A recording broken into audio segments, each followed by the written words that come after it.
জাতীয় নাগরিক পার্টির আহ্বায়ক নাহিদ ইসলাম বলেছেন, আওয়ামী লীগকে নিষিদ্ধের দাবিতে রাজপথে নামতে হচ্ছে। এটা আমাদের জন্য সামষ্টিক ব্যর্থতা। আওয়ামী লীগ কোনো রাজনৈতিক দল নয়, তারা ফ্যাসিস্ট সন্ত্রাসী দলে পরিণত হয়েছে।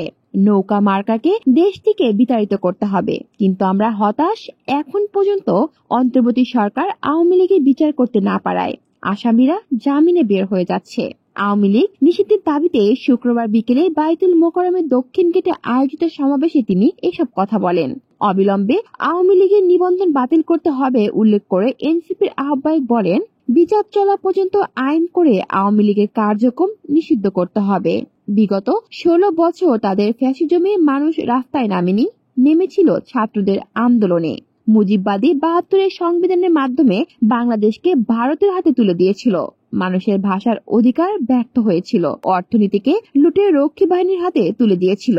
নতুন সংবিধানের জন্য গণপরিষদ নির্বাচন করতে হবে। আগামী নির্বাচনে একই সাথে গণপরিষদ ও জাতীয় সংসদ নির্বাচন হতে হবে বলেও দাবি তোলেন নাহিদ ইসলাম।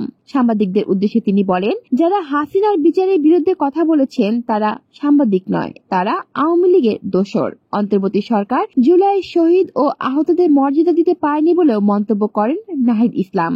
দাবি করেন, বিভিন্ন রাজনৈতিক দলে আওয়ামী লীগের নেতাকর্মীরা পুনর্বাসন হচ্ছে। তিনি প্রশ্ন তোলেন, নির্বাচন সংস্কার কমিশন সুস্পষ্টভাবে আওয়ামী লীগের নিষিদ্ধের ব্যাপারে কোনো মতামত দিচ্ছে না।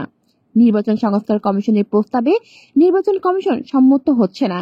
এই ইসি কার পারপাস সার্ভ করছে? এনসিপির আহ্বায়ক বলেছেন, জুলাই ঘোষণাপত্র দিতে হবে। রাজনৈতিক ঐক্যমতের মাধ্যমে জুলাই সনদ তৈরি করতে হবে। তাতে সুস্পষ্টভাবে আওয়ামী লীগের নিষিদ্ধের কথা থাকতে হবে।